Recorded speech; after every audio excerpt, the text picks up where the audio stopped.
So I'm going to do something that Katie did in her last talk, and I'm going to invite everybody in the way far back to come forward. This is the first talk that we've given in a long time, and especially since COVID, so we invite you to come forward. We don't bite, we promise. Okay.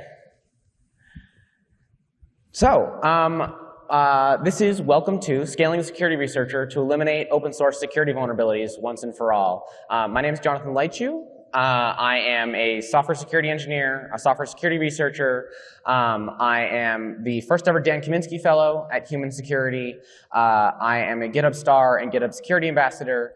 And you can reach me on Twitter at @jleitschuh, and you can find me on GitHub at @jleitschuh as well. And I'm going to hand it over to my co-speaker, Patrick.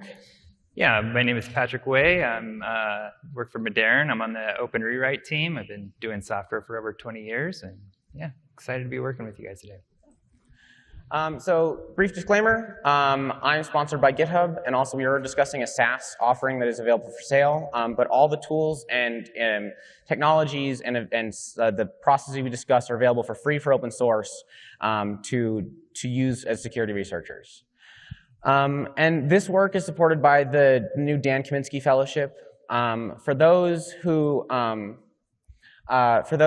did not know Dan was best known for a vulnerability in DNS that he discovered in 2008 and then silently worked across the industry to fix. I sadly never got the opportunity to meet Dan. He passed away tragically last year. And the Dan Kaminsky Fellowship was created to celebrate Dan's memory and legacy by funding open source work that helps make the world a better and more secure place. And if you are interested in a project that satisfies those constraints or is trying to do something in that area, Human is currently accepting applications for the 2022 Dan Kaminsky Fellow, or 2023. So this story started with a simple vulnerability. Is this. It's the use of HTTP in a Gradle build file. This vulnerability is important because if you're using HTTP to resolve your dependencies in your Gradle or Maven build files, you leave your build open to a man-in-the-middle attack and getting your artifacts modified by a malicious attacker. And in the Java ecosystem, at least, there's no additional authentication or verification of artifacts getting downloaded. And this vulnerability didn't just exist in Gradle, it also existed in Maven build files. This is an example of downloading dependencies to be used in your compiler and test dependencies, which means that the code's going to get executed in your CI/CD pipeline. And this is an example of it being used to upload artifacts from your build. And that usually includes credentials, which are getting exposed over the network as well.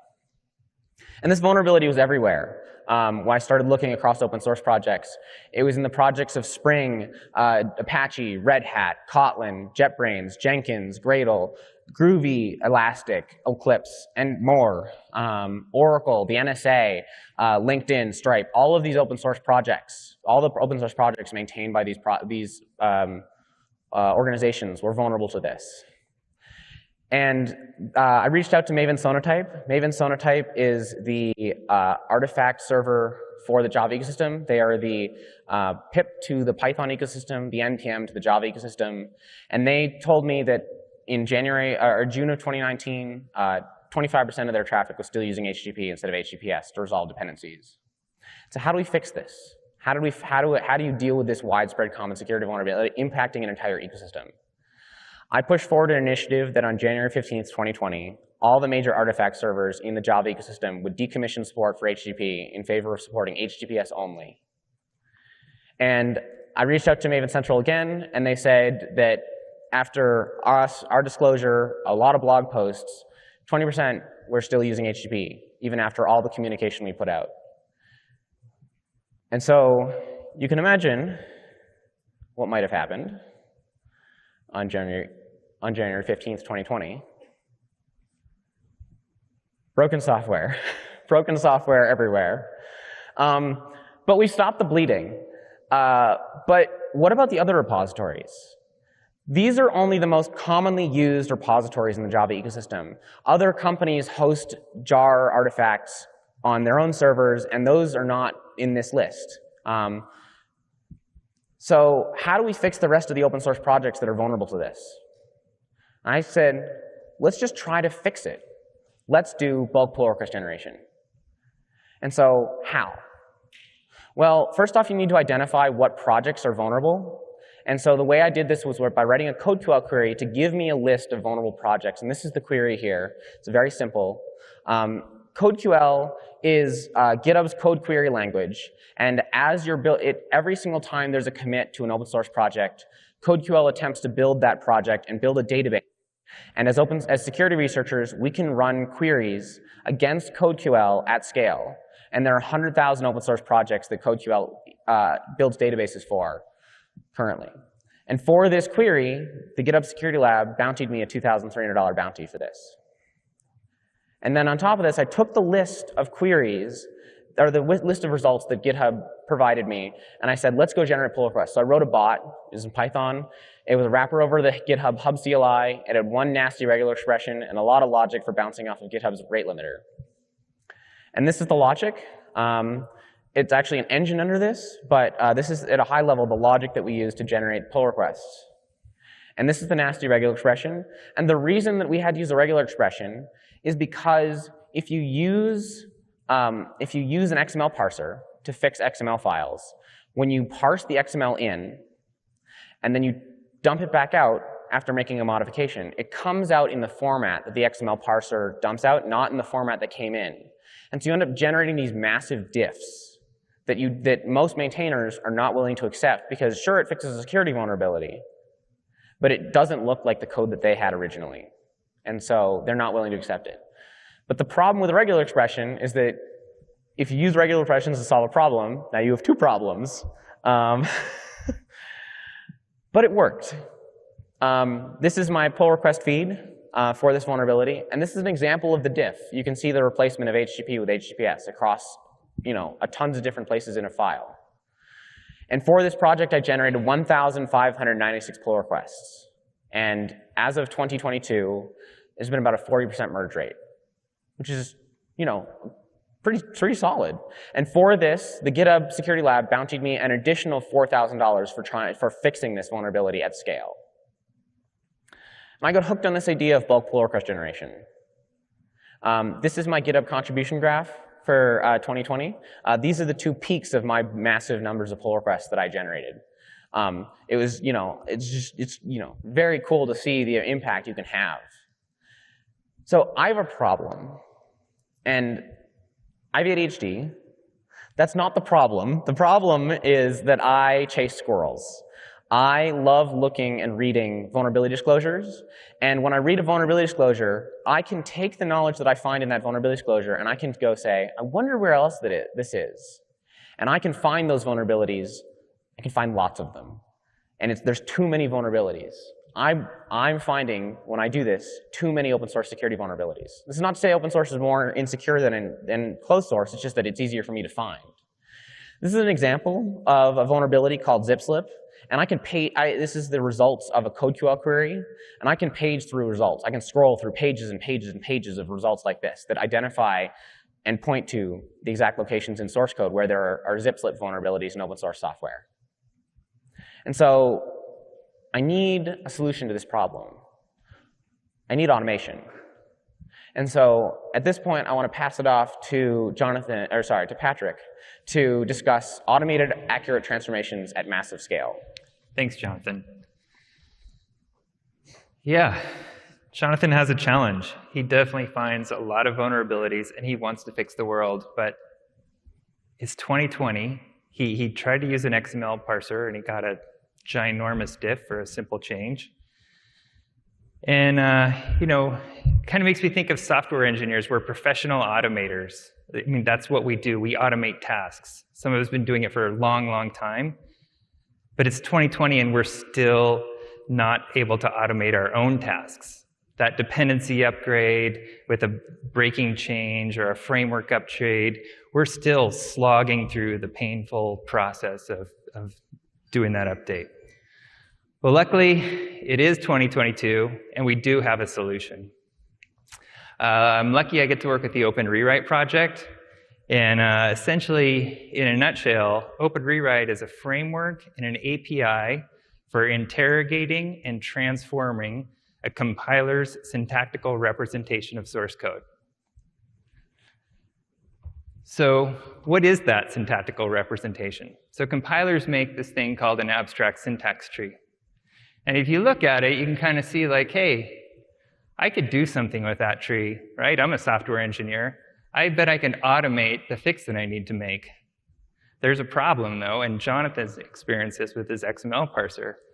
And that is, a compiler's abstract syntax tree is bare minimum. There's no tabs or spaces. There's no comments. It's only got a single level of type information. It's going to take some work in order to be able to use this for a transformation that's going to pass code review. This is one of the first challenges that OpenRewrite solved, and that was to create a format-preserving AST. So while the OpenRewrite parser is interrogating and using the compiler to build an abstract syntax tree, it's synchronizing that process with the source file. So every node of that tree has its prefix, its suffix, its white space, its comments. And the cool thing about that is that it's able to like detect the style for an entire source set. And it allows somebody like Jonathan to write a recipe and do a transformation and have that be correct for the source file. It'll have tabs or spaces. It'll have the braces on a new line. Jonathan doesn't have to go in and update every single diff with the correct formatting. The OpenRewrite framework is able to take care of that for him. There's another problem, though. You need full type information. As I mentioned, the compiler source tree, it's bare minimum. It's got single level type information, but you really need to know the full depth of the types for every node, right? So you have a log.info statement. Is that log for J? Is it SLF for J? Is it log back? In order to really use this framework and to do accurate transformations, which is critical because you just cannot do harm, you need to have full type attribution. So the next challenge of so OpenRewrite solved that problem too. The OpenRewrite abstract syntax tree is both syntactically and semantically aware. Here's a fantastic picture that shows on one side you have the compiler's syntactical tree, and on the other side you have the OpenRewrite AST. And that is without another 6,000 nodes that we had to take off just to make it to where it looked like something besides a ball of string. So if you look at that, all right, Jonathan he's got his formatting, he's got his type, but now he needs to modify that. Well, yeah, even a simple piece of code is a surprisingly complex AST. If we're going to make Jonathan be successful and be efficient, we needed a templating engine. He's a coder. He's not an ASTer, right? So in a demonstration, he's going to talk here in just a second about a vulnerability. He's fixing zip slip. And he needs to insert this simple conditional statement into code all over the place. So the OpenRewrite team, we put our heads down and we solved that. We have this templating engine that allows coders to build trees in their native language. It's got type substitution, so you can substitute parameters. And if you notice in there, there's very little formatting. The OpenRewrite framework will handle all the formatting for you. So if you stick it into a file with tabs, it'll be tab spaced. The next thing is a coordinate system. So you need to be able to insert it at the correct place. So here you can define your template, and you can say, hey, insert it after this statement. And here's the parameters I want to substitute into it. So with two simple statements, Jonathan is able to detect a vulnerability, define the fix, and perfectly insert into the space where it belongs. And here's just a quick sample of what he's able to do at scale. And with that, I'll pass it back to Jonathan. Thank you, Patrick. So with the unlock that OpenRewrite provides, what other vulnerabilities can we fix with this? I'm going to talk to you about 3 different security vulnerabilities: temp directory hijacking, partial path traversal, and zip slip, and how OpenRewrite allowed us to fix these vulnerabilities at scale. So vulnerability number 1 is a vulnerability called temp temporary directory hijacking. And it exists because the system temp directory on Unix-like systems is shared between all users. And this is the vulnerability. The vulnerability exists because it is the creation of a temporary directory in Java by creating a temporary file, calling delete, and then calling makedir. And the reason that people do this is because prior to Java 1.7, there did not exist an API to create temporary directories in Java. So a lot of old code uses this pattern. And also, if you looked up on Stack Overflow how to create a temporary directory, you'd unintentionally get this vulnerability. So this vulnerability, the reason this code is vulnerable is because there's a race condition. The race condition exists between the delete and the makedir, because when you create the temp file, you call delete, another user on the local file system can see that deletion and then race the Java process to create the temp directory. And if they beat the Java process, makedir does not fail, it returns false. So the fix is to throw, well, an imperfect fix that you'll see is to throw the makedir into an if check. However, this is not, it's not the best solution, because when you use makedir, it uses the default uname, and the uname will create a directory that is exposed and visible to all other local users. So you're still vulnerable to temporary directory information disclosure. So the correct fix for this is to replace it with create temp directory, which is an API that was introduced in Java 1.7. Java 1.7 is very old. It's been around for a long time. It's a safe API to use. And for this vulnerability, I have quite a few CVEs. I did report it a bunch of places. But I said, OK, there's more than I can report. Let's try to do pull request generation. So for this vulnerability, I generated 64 pull requests across open source to fix this vulnerability. And this is an example of the diff. You can see the removal of the delete, the removal of the makeDirs, and we replace it with this one line that is no longer vulnerable. And the transformations can be more complicated. You see, we delete these if blocks that are no longer needed as well, and leave behind just this one line. And this is all using OpenRewrite and in automated. Vulnerability number 2 I want to talk to you about is a vulnerability called partial path traversal. Let's assume that you have 2 users on a local file system, and you want to write logic that prevents a user from accessing something outside of user Sam. But you also have a user on the system called user Samantha. So partial path traversal allows an attacker to access a sibling directory with the same prefix. So in this example, user Sam and user Samantha, they share the same prefix. And this is a vulnerable code.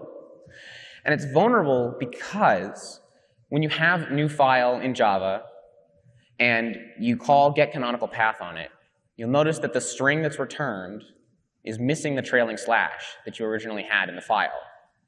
And so when you look at this logic, the vulnerability, let's assume that you have a user Sam and you have a user-supplied malicious value come in, user ... Samantha. When you call getCanonicalPath on it, it normalizes the path, and it becomes user/Samantha/Baz, which does start with user/Sam. And so our guard is bypassed. And so the fix for this vulnerability is taking this original example. One option is to re-add the path separator back in, but you're still comparing with strings. There's a better solution. And the better solution is to use Java's path object. And what this starts with is not comparing strings, but comparing these path objects. So how do we find this vulnerability? Well, first off, we look for Java string starts with calls. And then we look before and afterwards for this getCanonicalPath call. But we also want to find, when we're finding this vulnerability, locations where file path separator is not present, because we don't want to fix places in the code that are not vulnerable. It can't be that easy, right? Well, developers are going to write code in a lot of different ways. And what if a developer writes code like this, where they extract that to a variable, or they extract the argument to a variable, or they fix the vulnerability, but in an extracted variable? How do you detect this with automation, right? With you looking at the AST, how do you know that this is vulnerable or not? We need data flow analysis.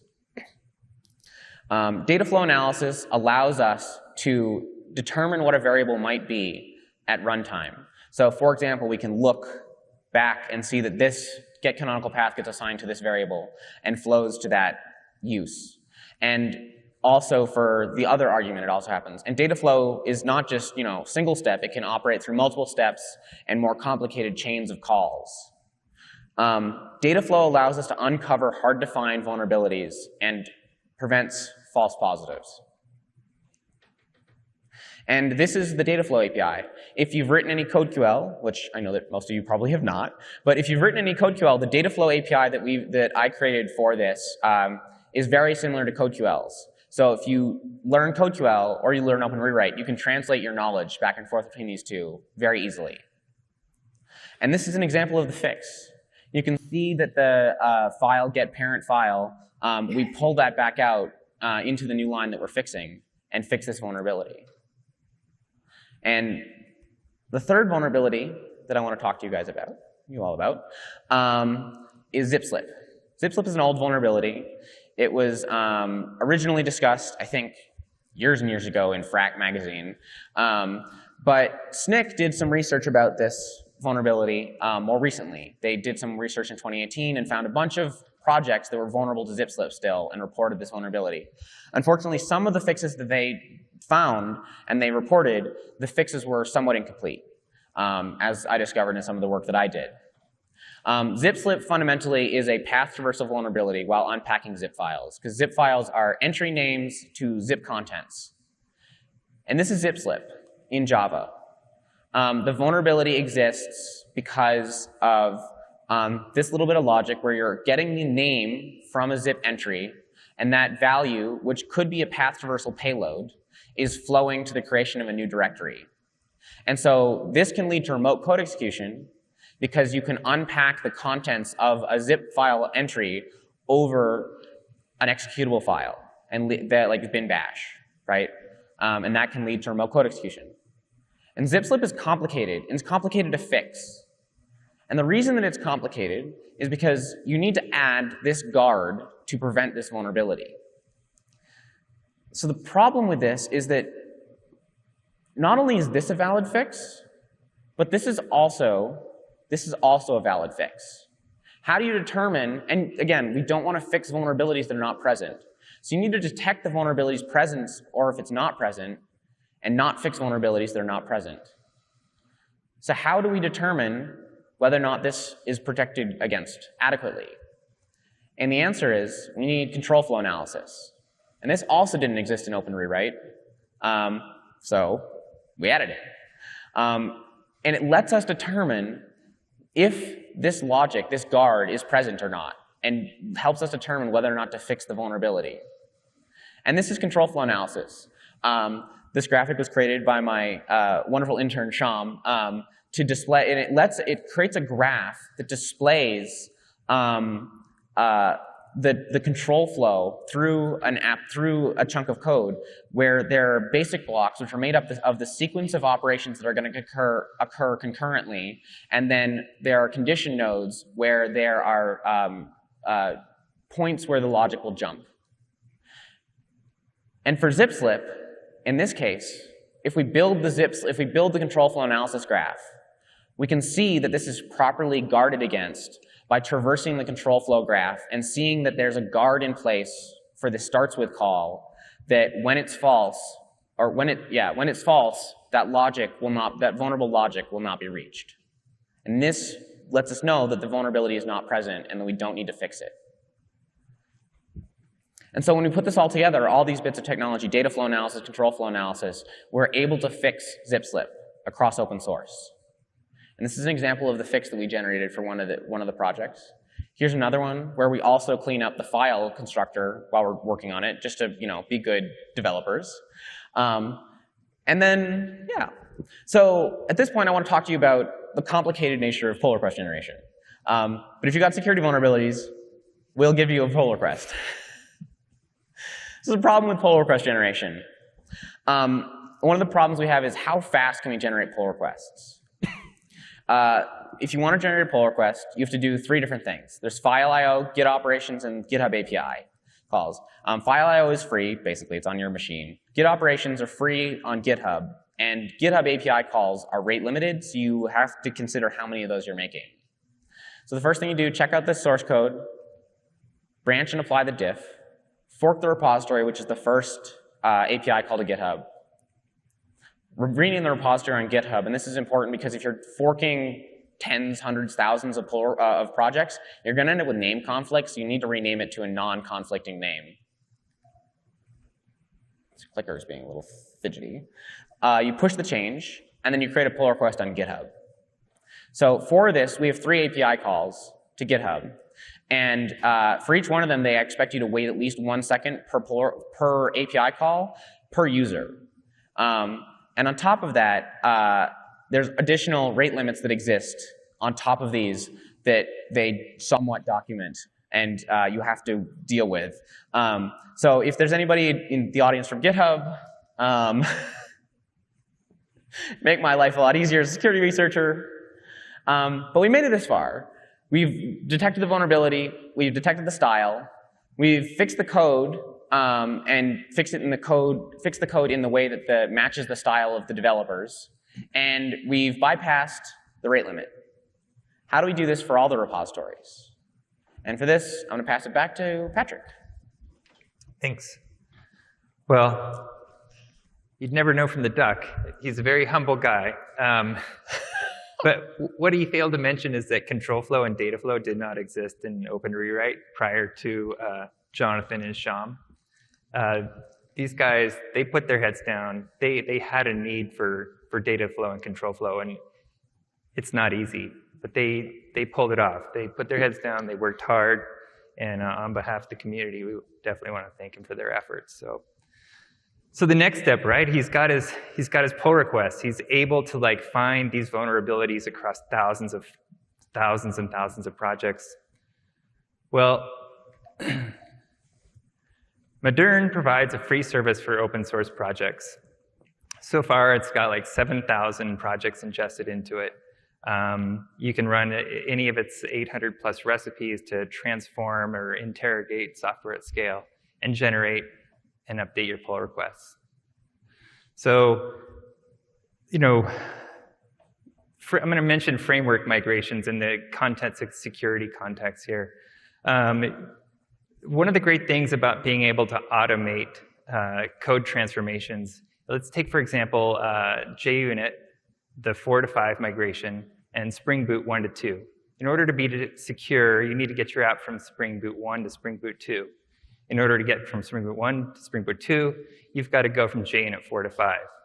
I don't know if you've been through that process, but it's tedious. There's an enormous number of break-in changes. So leveraging the OpenRewrite framework, we're able to build complete framework migrations so that you can have your project be security aware and current. So anyways, back to Modern. Modern will provide this service for open source projects, and Jonathan has been able to leverage it to build pull requests at scale. So he's able to use his zip slip recipe, his create temp file directory recipe, and it'll go through, it'll detect changes, and actually build these well-formatted pull requests that are signed. So to give you kind of an example of how this goes, here Jonathan's run his recipe, and he's going to say, okay, I've got these changes. I'm going to build my pull request. He's going to go through and he's going to build a wall of formatted messages.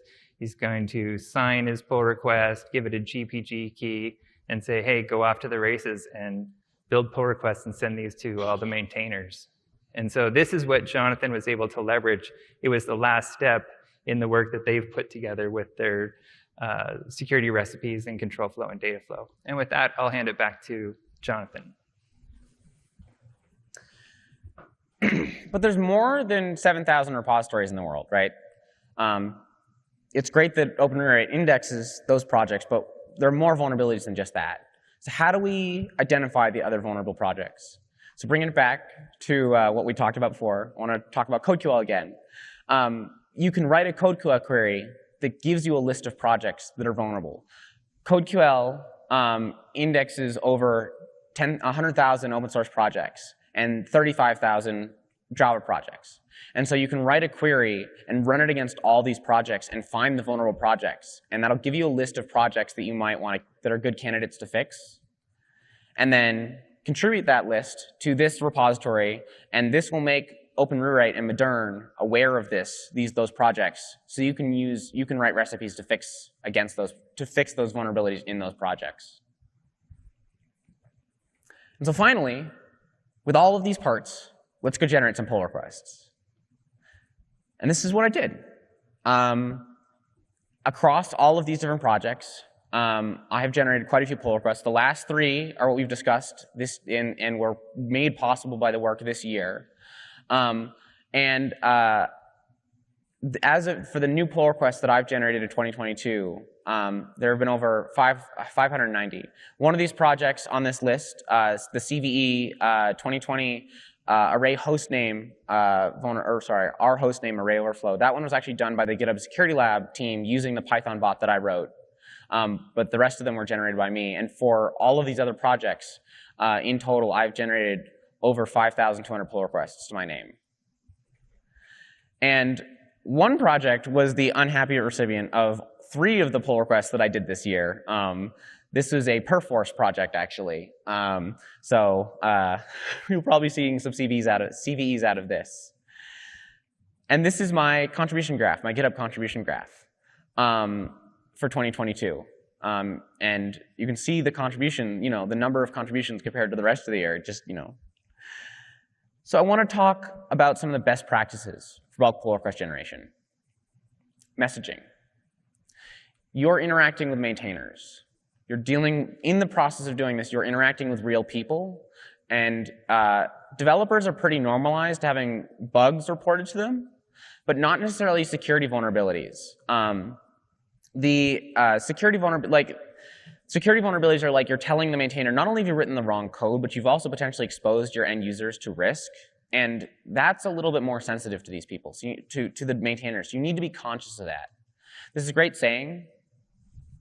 All software problems are people problems in disguise. And this is very true in this case. You need to think about the people you're interacting with, what you're reporting, the vulnerability you're disclosing. And so I'm going to jump through a couple lessons as well on top of that. Lesson 1, sign off on all your commits. This is an example of signed off commit. The reason you want to do this is there was a bunch of lawsuits against open source maintainers, yada, yada, yada, yada, TLDR lawyers. If you don't, you'll get your pull request rejected by evil dragon bureaucrats. Lesson number 2, be a good commitizen. GPG sign your commits. This is what it looks like. And if you don't, you might get impersonated like Linus Torvald has been on GitHub a couple of times. CCOM is a standardized format for commit messages that are security related. This is what it looks like, kind of. There's not enough time to discuss it here. I recommend looking it up. It's a good structured way of saying what the vulnerability was in the commit history. Lesson number 4, there are risks to using your personal GitHub account to do this. Is anybody here familiar with GitHub's Angry Unicorn? This was my profile for most of 2020. I broke my GitHub profile doing this. Apparently generating this many pull requests can break your account. And then lesson number 5, coordinate with GitHub. Reach out before generating pull requests and let them know that you're going to do this so you don't get banned, basically. And then on a lesson, consider the implications. I received this issue shortly after I started generating pull requests. And I use the term coordinated disclosure because we move forward. It's not about responsible disclosure, it's about coordinated disclosure. But regardless of what term you use, the answer is no. This is full disclosure of a security vulnerability. So you need to be conscious of that. This is important. You need to be clear about the messaging so the maintainer can make something actionable. But you need to be aware that you're potentially dropping an O-day on an organization, a team, a group of people. But I argue that at the scale at which you're able to fix security vulnerabilities with this technique, if the alternative is not fixing them at all because there's too many of them, the trade-offs are worth the downsides of dropping O-days potentially across a spread of open source projects. to try to get those vulnerabilities actually fixed. And so I want to leave you with this final conclusion. As security researchers, we know that these we have an obligation to society. We know these vulnerabilities are out there. We've seen them in pen test reports. We've written them ourselves. We've found them in open source projects. We see them again and again and again. These vulnerabilities are old, and we shouldn't be dealing with the same old vulnerabilities again and again and again every single year. We should be looking for new things. We're wasting our time and our energy and our employers' money doing this. There's a quote from GitHub: for every 500 developers, you have one security researcher.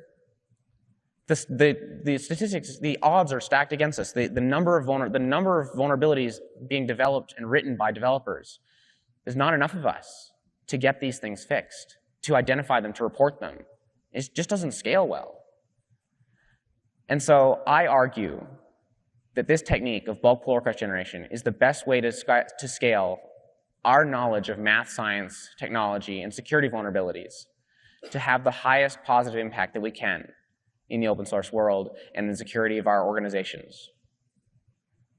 And so for this, I want to leave you with one final Dan Kaminsky quote. It's from his Twitter profile. It's there to this day. We can fix it. We have the technology. Okay, we need to create the technology. All right, the policy guys are mucking with the technology. Relax, we're on it.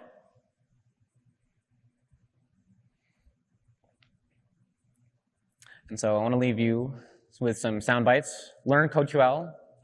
It's an incredibly powerful language, and you can do some really cool things with it. Contribute to OpenRewrite and deploy your fixes at scale. And join the GitHub Security Lab and OpenRewrite Slack channels. You can discuss the vulnerabilities you want to fix and have a really positive impact in the world. And on top of that, I'm not listed on there, but if you want to get engaged in open source security in general and discuss these problems, consider joining the consider joining the Linux Foundation, Open Source Security Foundation, where there are active conversations going on about open source security on a weekly basis. And with that, I want to thank Human, my employer, Modern for making this possible, this technology, all of this, and Lydia Giuliano, the Black Hat speaker coach who helped turn this presentation into what it was, and Shyam, my intern, for the spectacular graphics and the work that we put in together to make Control Flow happen. So.